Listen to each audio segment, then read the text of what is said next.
আসসালামু আলাইকুম ওয়া রাহমাতুল্লাহ। এমআর টিউটোরিয়াল হোমের পক্ষ থেকে সকলকে আন্তরিক শুভেচ্ছা ও অভিনন্দন। আমাদের আজকের ক্লাস নবম দশম শ্রেণীর সাধারণ গণিতের অষ্টম অধ্যায় বৃত্ত সংক্রান্ত উপপাদ্য। আসলে উপপাদ্য মুখস্থ নয়, আমরা বুঝে করব। আসো, এখানে কয় বলা হচ্ছে, একটা প্রশ্ন আমরা তুলে নিছি যে 4 সেন্টিমিটার ব্যাসার্ধ বিশিষ্ট বৃত্তের ক্ষেত্রফল কত। ক দেওয়া আছে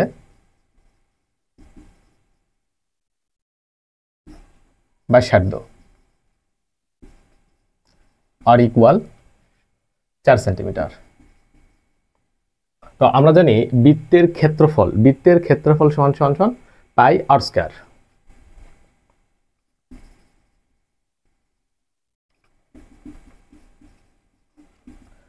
পায়ের মান আমরা জানি 3.1416 গুণন আর মানে ব্যাসার্ধ দেওয়া আছে 4 সেন্টিমিটার।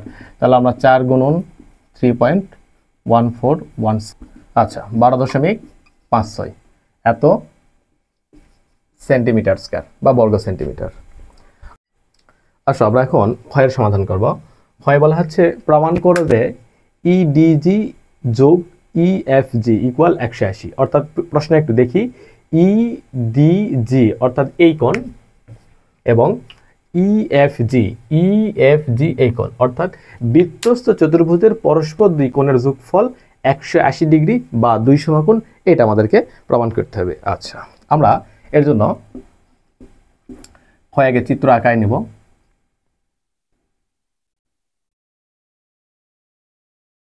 এখানে আছে ডি, ই, এফ, এখানে আছে জি, এখানে কেন্দ্র আছে ও। আচ্ছা, বিশেষ নির্বাচন এবং অঙ্কন এটা আমরা সাধারণত পারি। আমি শুধুমাত্র প্রমাণটা সুন্দরভাবে বুঝাই দিচ্ছি, আশা করি বুঝতে পারবে। প্রমাণ করার জন্য আমাদেরকে একটু অঙ্কন করতে হবে। অঙ্কনটা কি, যে দুটা কোণের যোগফল 180 ডিগ্রি প্রমাণ করতে বলছে, ওই দুটা কোণ ব্যতীত বাকি দুটা কোণ থেকে আমাদের কেন্দ্রটা যোগ করতে হবে। অর্থাৎ ইউ এবং জিও এই দুটা আমাদেরকে যোগ করতে হবে প্রমাণে। এখন এইটা একটা কেন্দ্রস্থ কোণ, ইউ জি এইটা কেন্দ্রস্থ কোণ। তাহলে আমরা জানি বৃত্তের কেন্দ্রস্থ কোণ বৃত্তস্থ কোণের দ্বিগুণ। তাহলে কেন্দ্রস্থ কোণটা হচ্ছে ইউজি। তাহলে কোণ ইউজি সমান সমান 2 কোণ। এখানে বৃত্তস্থ কোণ উপরেও আছে নিচেও আছে, আমরা আগে উপরেরটা ধরব। তাহলে 2 কোণ ইডিজি, ইডিজি সমীকরণ নাম্বার 1। আবার কেন্দ্রস্থ কোণ সেম, তবে এটা প্রবৃদ্ধ, ইউজি প্রবৃদ্ধ, প্রয়োজনে লিখতে পারি আমরা ইউজি সমান সমান 2 কোণ। এবারে বৃত্তস্থ কোণ এ পাশে নিচে ইএফজি সমীকরণ নাম্বার 2। আমরা যদি এই 1 আর 2 যোগ করি তাহলে আমরা প্রমাণ পেয়ে যাব। 1 যোগ 2 করে পাই। একে আছে ইউজি প্লাস 2 আছে ইউজি সমান সমান 2 কোণ ইডিজি প্লাস কোণ ইএফজি, তাহলে ইউজি অর্থাৎ এই কোণ আর এই কোণ, তাহলে পুরাপুরি এই কোণটা যোগ করলে একটা মানে পুরাপুরি একটা কেন্দ্রের উপরে কোণ উৎপন্ন, আর পুরাপুরি এই কোণটার মান হচ্ছে 360 ডিগ্রি। যেহেতু সরল কোণ যদি হয়, সরল কোণের মান আমরা জানি 180 ডিগ্রি, এই পাশে 180 ডিগ্রি, মানে টোটাল যোগ করলে আমরা পাই 360। অর্থাৎ এই দুটা কোণকে যোগ করলে আমরা 360 ডিগ্রি পাই। সমান সমান এখান থেকে আমরা 2 কমন নিতে পারি, দুই পাশে কোণ আছে, এখানে 2 ছিল, তাহলে 2 কমন নিলে এখানে থাকে কোণ ইডিজি প্লাস কোণ ইএফজি। তাহলে 2 এর পাশে গুণ আছে, আসলে ভাগ 360 ভাগ 2 ইকুয়াল কোণ ইডিজি প্লাস কোণ ইএফজি। তাহলে 360 যদি আমরা 2 দ্বারা ভাগ করে দিই তাহলে হয় 180 সমান সমান কোণ ইডিজি প্লাস কোণ ইএফজি। দেখো আমাদের প্রমাণ হয়ে গেছে ইডিজি প্লাস কোণ ইএফজি। এই যে ইডিজি প্লাস কোণ ইএফজি সমান সমান 180 ডিগ্রি আমরা যেটা পেয়ে গেছি, এটা খালি ঘুরাই নিলে আমাদের প্রমাণ ওকে।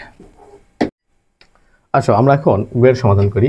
গয়ে বলা হচ্ছে ডিএফ ও ইজি কর্ণদ্বয় পরস্পর টি বিন্দুতে ছেদ করলে প্রমাণ করো যে ডিওই এবং এফওজি সমান সমান 2 কোণ ডিটিই। এর জন্য আমাদেরকে চিত্রটাকে সুন্দর করে প্রশ্ন মতে আঁকায় নিতে হবে। তাহলে চিত্র বৃত্ত বলা হচ্ছে ডিএফ এবং ইজি দুটা কর্ণ, তাহলে ডিএফ এবং ইজি, এটা ডি, এখানে আছে এফ, এখানে আছে ই, আর এইখানে আছে জি। তো আমরা সবকটা বাহু যোগ করে দেব। এখানে কেন্দ্র ও আছে। আর প্রশ্নে বলা হচ্ছে এটাই ডিএফ এবং ইজি কর্ণদ্বয় পরস্পর টি বিন্দু ছেদ করে, তার মানে এই বিন্দুটা হবে আমাদের টি বিন্দু, এই বিন্দুটা হবে টি বিন্দু। ছেদ করলে প্রমাণ করো যে ডিওই, ডিওই, এই যে ডিওই, তার মানে আমাদেরকে ডিও যোগ করতে হবে, ইউ যোগ করতে হবে। আবার এফ ও জি, তার মানে এফ থেকে আমাকে যোগ করতে হবে ও, আবার এফ থেকে জি যোগ করতে হবে। এইগুলো আমাদের অঙ্কনের মধ্যে পড়ে। আচ্ছা আমরা এখন প্রমাণ করব। তাহলে প্রমাণে আমাদেরকে বুঝতে হবে প্রমাণ দেখে যে কি ধরতে হবে এবং কিভাবে যেতে হবে, আমাদের গন্তব্য এবং উদ্দেশ্য আগে বুঝতে হবে। এখানে বলা হচ্ছে ডিওই এবং এফওজি। ডিওই মানে আমাকে দেখতে হবে যে মাঝেরটা সবসময় কোণ হয়, অর্থাৎ এই ওটা কোণ, এখানে ও কোণ, অর্থাৎ এই ডি আর ই হচ্ছে এখানে চাপ, আবার এখানে এফ আর জি হচ্ছে এখানে চাপ। তাহলে প্রথম ক্ষেত্রে আমরা ডিই চাপ ধরব, লিখে নিলাম ডিই চাপের উপর। আমরা জানি আগে বলছি বৃত্তস্থ কোণ কেন্দ্রস্থ কোণের কেন্দ্রস্থ কোণ বৃত্তস্থ কোণের দ্বিগুণ। তাহলে এই ডিই চাপের উপরে, এই যে ডিই চাপের উপরে কেন্দ্রস্থ কোণ ডিওই, অর্থাৎ এই কোণটা লিখবো আমরা ডিওই সমান সমান 2 কোণ, এই চাপের উপরে বৃত্তস্থ কোণ আছে ডিজিই আছে, আবার ডিএফই আছে। আমরা চাইলে দুটা লিখতে পারি, তবে দুটা লিখবো না, আমরা যে কোনো একটা লিখবো। আমরা লিখবো ডিজিই, এই কোণটা ডিজিই সমীকরণ 1। আবার এখানে এফ ও জি, তার মানে আমাকে চাপ ধরতে হবে এফ আর জি, তাহলে লিখবো এফ জি চাপের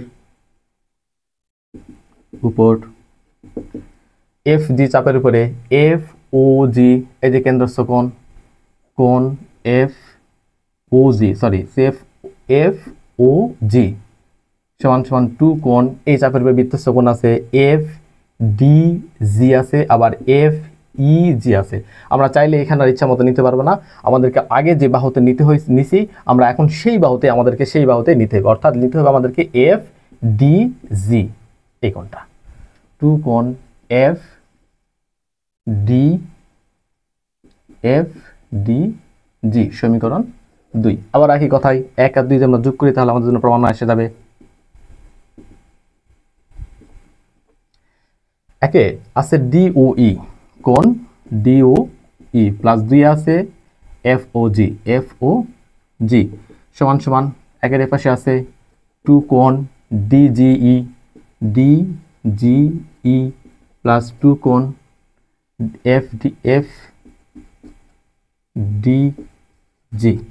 আচ্ছা আমাদের প্রমাণে এক পাশে অলরেডি মিলে গেছে, দেখো লক্ষ্য করো ডিওই এফওজি, তাহলে এই পাশে ঠিক রাখলাম আমরা। এখান থেকে 2 কমন আসে, তাহলে 2 দিয়ে আমরা কমন নেই, তাহলে এখানে থাকে ডিজিই প্লাস এখানে থাকে এফডিজি। এবার একটু ক্যালকুলেশন আমাদেরকে করতে হবে। এখানে ডিজিই দেখো এটা কোথায় আছে লক্ষ্য করো, ডিজিই আমরা এই ডিজিই কে তুলে আমাদের ডিই টি পর্যন্ত লিখবো। দেখো কোণের কোনো পরিবর্তন নাই, তবে বাহুটাকে একটু ছোট করে নিচ্ছি, তাহলে ডিজিটি লিখলে আমাদের কোনো অসুবিধা নেই। আমরা লিখবো কোণ ডিজিটি প্লাস এইখানে আবার এফডিজি এটা না লিখে আমরা লিখবো ডি জি, কোনো অসুবিধা নাই, বাহুকে ছোট করতেছি, কোনো পরিবর্তন হচ্ছে না, তাহলে লিখতে পারি T D G, T D G. Two কোণ এপাশে ঠিক থাকবে। ডি জি টি এবং টি ডি জি এই দুটা কোণ কোথায় আছে এবার লক্ষ্য করতে হবে। D G T, D G টি মানে এই কোণটা, আবার টি ডি জি, টি ডি জি এই কোণটা। তাহলে দেখো এটা একটা ত্রিভুজ, এই যে এটা একটা ত্রিভুজ, ত্রিভুজের ভিতরে দুই কোণ, তাহলে আমরা জানি ত্রিভুজের অন্তস্থ কোণদ্বয়ের সমষ্টি তার যে কোনো বহিস্থ কোণের সমান হয়। তাহলে এইটা যদি একটা ত্রিভুজ হয়, এইটা যদি একটা ত্রিভুজ হয়, এরকমভাবে ত্রিভুজ আছে, এখানে জি আছে, ডি আছে, এখানে টি আছে, এখানে বহিস্থ কোণের বাহিরে একটা এফ আছে, ই আছে। আমরা চাইলেই বহিস্থ কোণ যে কোণটা লিখতে পারি, কিন্তু আমাকে দেখতে হবে বহিস্থ কোণ কোনটা আছে প্রমাণে। প্রমাণ আছে ডিটিই, এই যে ডি টি ই প্রমাণে এইটা আছে, তার কারণে আমাকে লিখতে হবে কোণ ডি টি ই, ডি টি ই।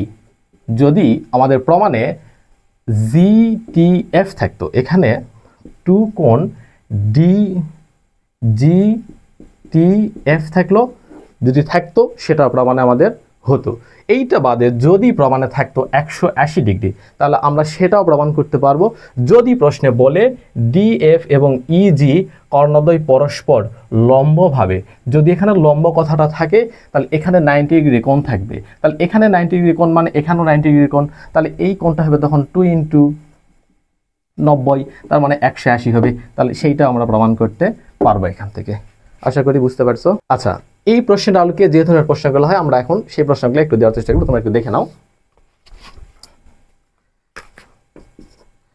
রাজশাহী 2024-23-22, সিলেট 2024-23-22, চট্টগ্রাম 2024, ঢাকা 2024-23-22, যশোর 2023, বরিশাল